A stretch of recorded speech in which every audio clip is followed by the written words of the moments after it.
I've been on the department 17 years, and that was the first time that I had been involved in a large-scale disturbance like that. Delmar Williams is a sergeant with the Milwaukee Police Department. The disturbance he's talking about are the protests that were held in Milwaukee in August of 2016 after a man was fatally shot by a police officer. Some of the protesters turned violent. They're on one side of our riot line, throwing rocks the size of boulders at the police. So it was a scary situation. And at times America makes me very upset, but I ain't gave up on it yet. And low-key, my own people make me very upset, but still ain't gave up on them yet. And at times my own city make me very upset, but still ain't gave up on it yet. Delmar Williams is our guest on this episode of GPS, God, People, Stories. I'm Phil Fleischman. And I'm Jim Kirkland. You're going to hear Delmar talk about the importance of compassion in his work. Billy Graham's also going to talk about that. Now, the gospel of Christ has no meaning unless it is applied to our fellow man who hurts and is in need. We can tell you more about the gospel of Christ and how it can radically change your life and the lives of those who are hurting and in need. Just visit us at findpeacewithgod.net. That's findpeacewithgod.net. GPS. God, People, Stories. The place where those riots took place, I don't live a mile away from. So this is my community. This is my neighborhood that's going up in flames. This is my neighborhood that people are protesting in. Not only does Delmar Williams live in Milwaukee now, he's lived there his whole life. He grew up the son of a preacher. There was a lot of things that I wanted to do as a child, but because Scripture said that we could not and would not do it, my father definitely enforced those things. That left young Delmar feeling restricted at times, like he couldn't have the same kind of fun his friends were having. But now, as an adult, when I look back and reflect on that, I think that was the greatest thing my father could have done. A lot of the friends that I wanted to run the streets with are either dead or in prison right now. So he saved me without understanding that, he was saving me. I didn't understand, what his goal was then, but I definitely understand it now. His father's love of God and personal relationship with Jesus Christ had a profound impact on Delmar from a very young age. I can remember as a small child, probably about 6 or 7 years old, laying in my bed asking God for that type of relationship. Obviously, at 6, you really don't understand what it is that you're asking for, but I know at that age, as a small child, I had a desire to know who God was, and that's been my desire my entire life. That didn't keep him from taking a slight detour when he was a teenager, though. I kind of broke loose from some of the things that my father taught me, when I got of age where I could start to make some decisions myself. And, I kind of ran the streets a little bit. Never got into a lot of trouble, but got into enough. And I think the thing that really made me want to become an officer is I didn't understand the police. I didn't understand their methods of policing. I didn't understand what it is that they did and why they did it. It went beyond not understanding the police. There was a period of time where Delmar straight up just didn't like the police. I was always that person that fit the description of somebody who did something, and that turned me off when it came to the police. It was a friend of Delmar's, a friend who happened to be a police officer, who helped him better understand the police. He even suggested that Delmar consider becoming an officer himself. He sat down and he really broke down policing. He broke down the concept of policing, the components of policing. And I took that as an opportunity. I took the test, and I think my promise to God was, if I did become a police officer, if he allowed me to become a police officer, that I had to do it from a different position. I police from a position of compassion. We have to be compassionate when we do policing.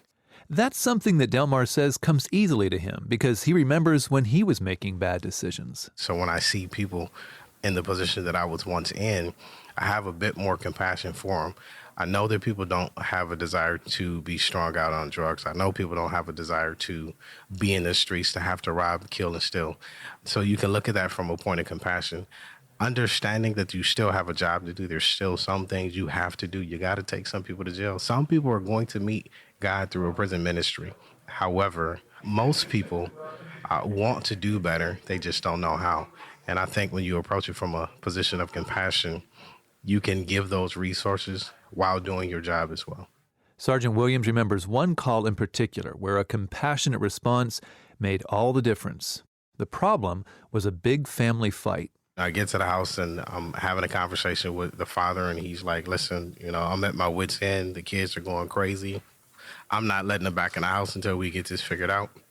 We all walk up into the house, and I realize that there's no crime that's been committed. So at this point, Officer Williams realizes that this family could benefit from some biblical guidance. Police department regulations place some limits on how officers can talk about faith, but the regs do allow officers to share their personal beliefs. For me, that's the work of a Christian. That's the work of a believer, to share and spread that gospel. So I had the conversation, realizing it wasn't a criminal matter, with the family, and I talked to them about the structure of a family. What the scripture says about the husband, how they treat the wives, and the wives, how they honor the husband, and how the parents aren't to provoke the children to wrath, and how the children are to honor their parents. And it was an amazing experience. And I'm going to tell you, sometimes you got to go outside, think outside of the box. And I think what shocked them the most is when I asked to pray with them. It's the kind words, a simple smile, more than showing up, going the extra mile. It's giving everything when you got nothing left, sharing a little hope with a single breath. After they prayed together, the father let Officer Williams know he appreciated how he handled the situation. And I just thank God that I had the wisdom and the ability to go into that home and make the determination that it was not something that we needed to deal with from a criminal aspect, and then have that compassion, that true heartfelt compassion to supply a need.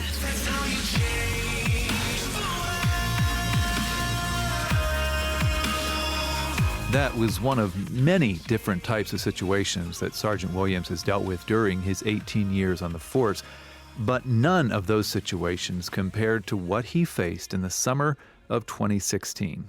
It began on August 13th, when a young black man was fatally shot by a Milwaukee police officer.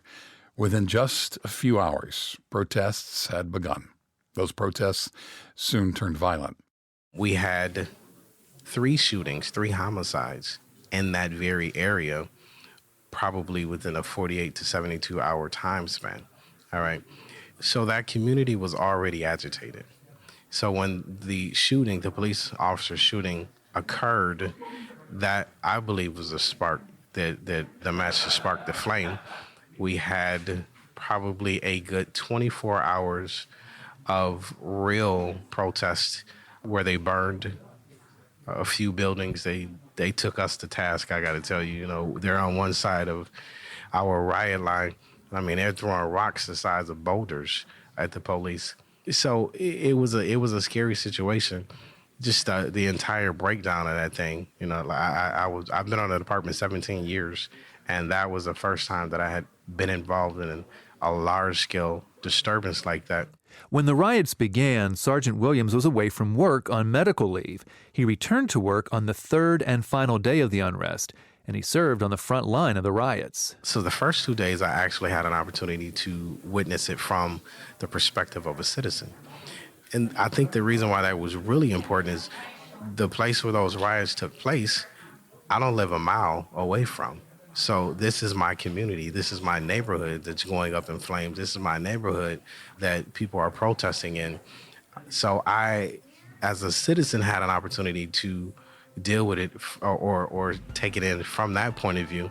And the best thing for me to do as a believer is begin to pray for that situation. I believe prayer is the most powerful thing that anybody can do. With just one word, you conquer the grave.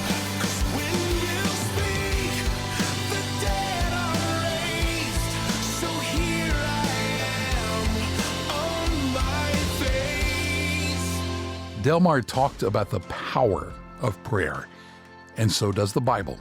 A lot, from cover to cover. Prayer is the way you begin and maintain a relationship with God. We can tell you how to do that at this website. It's findpeacewithgod.net. That's findpeacewithgod.net. And in just a minute, Delmar has a little more to say about prayer, specifically praying for police officers.